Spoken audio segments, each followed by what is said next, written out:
Hello, my name is Rainu Chaparoo, and my group partner is Michael Bick. On the theme of storytelling, we would like to perform a type of case study. While in class, we've done quite a bit of exploratory work into what life is like for boys with DMD in the United States, the most notable example being Darius in the film Darius Goes West. We've not deeply evaluated what it is like to have DMD in different countries. Additionally, we would like to explore how cultural differences interplay with DMD screening, diagnosis, prognosis, and finally treatment. There have been amazing advancements in the United States and more developed countries towards improving the quality of life for boys with Duchenne muscular dystrophy. These can be seen in the integration of virtual reality computer gaming, water therapy and activities, and a plethora of video game options.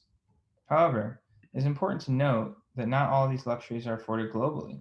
In less developed countries and among poor and more disadvantaged families, boys with Duchenne muscular dystrophy aren't able to access the same hobbies and leisure activities. The first country we will look at is India. Unfortunately, India's public health infrastructure still has a ways to go, as is painfully evident with the most recent mishandling of the COVID-19 pandemic by the increasingly Hindu government. While it is less and less officially recognized, the Hindu caste system is a powerful force in Indian society. The caste system is a social hierarchy that has been used for thousands of years to rank members of society. The deeply unfortunate truth is that boys with DMD and their families in less urban areas can experience social ostracizing and discrimination because of their son's disease.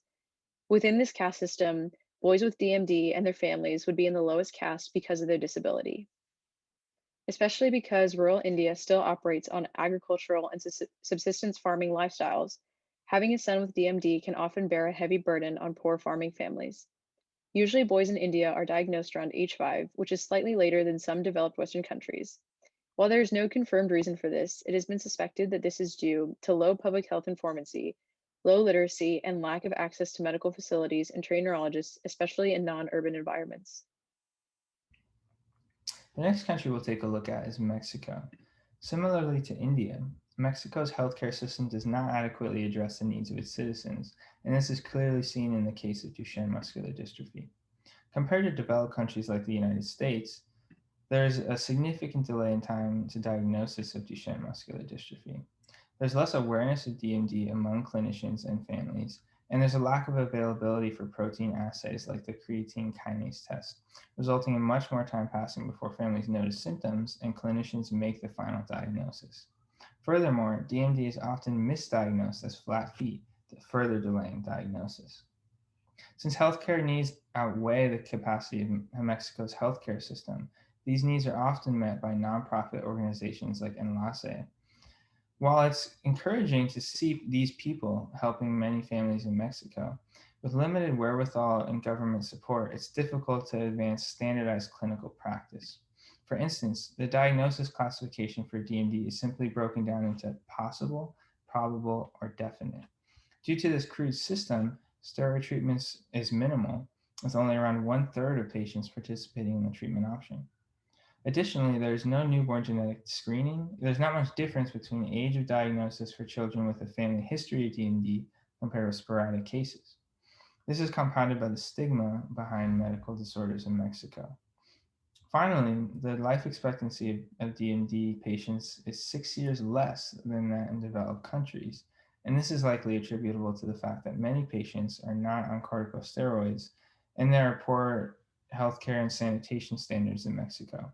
As such, many DMD patients in Mexico are especially vulnerable to cardiac failure, respiratory dysfunction, and pneumonia infection. The last country we will look at is South Africa. As opposed to India and Mexico, South Africa has a more developed healthcare infrastructure and a higher quality of healthcare overall. However, there is an interesting phenomenon in South Africa where boys with DMD are diagnosed as late, if not later, than boys in India. This is widely believed to be because the symptoms that show in the prevalent form of DMD in South Africa are milder than the exaggerated symptoms that many global physicians have been trained to recognize. Specifically, in South Africa, the most prevalent form of DMD comes from an incomplete dystrophin gene due to the deletion of either exon 45 or 50, with a de novo mutation in these exons in 18.2% of patients. According to the data published in a study for patients in Cameroon, The mean age at onset of symptoms was 4.6 plus or minus 1.5 years, and the mean age at diagnosis was 12.1 plus or minus 5.2 years. The overwhelming response from this clinical research is that in Cameroon and South Africa, DMD genetic screening should focus on the distal part of the gene and specifically on exons 45 and distally. Additionally, there should be an increase in clinical screenings with an emphasis on milder symptoms that can still indicate DMD. Before these changes can occur, there needs to be greater public health informancy, access to genetic screenings, and policymakers who are aware of this issue. This study shows the consequences when there is specific lack of clinical research in a certain area of the world. Prior to this research, most of the data about DMD came from Caucasian, Arab, and Asian populations, which undoubtedly played a role in creating South Africa's delayed age of diagnosis. We conclude that although Duchenne muscular dystrophy affects boys globally at a similar level, there are vast differences in treatment, social consequences, and quality of life depending on the country of origin of the patient. It's important to be aware of the ways that culture can affect the lives of boys with Duchenne muscular dystrophy, especially when trying to provide care across borders or to establish a global policy in the medical community. Specific examples of this include the tailored screening process in South Africa, the diagnosis classification standards in Mexico, and the awareness of social inequity for boys with Duchenne muscular dystrophy in rural India.